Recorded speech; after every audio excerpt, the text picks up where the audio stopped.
కన్నుల్లో అతని బొమ్మని చూసి నాకింక చోటెక్కడుందని నిదురే కసురుకునే రేయిలో మేలుకున్నాయిలే వింత కైపని వేల ఊహల్లో ఊరేగు చూపని కలలే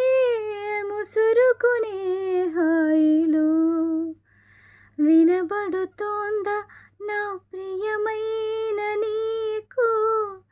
ఆశల రాగం అని అడగాలని పగలేదో రేయేదో గురుతేలేదని తెలపకపోతే ఎలా మనసున ఉన్నది చెప్పాలనున్నది మాటలు రావేలా మాటున ఉన్నది ఓ మంచి సంగతి బయటకు రాదే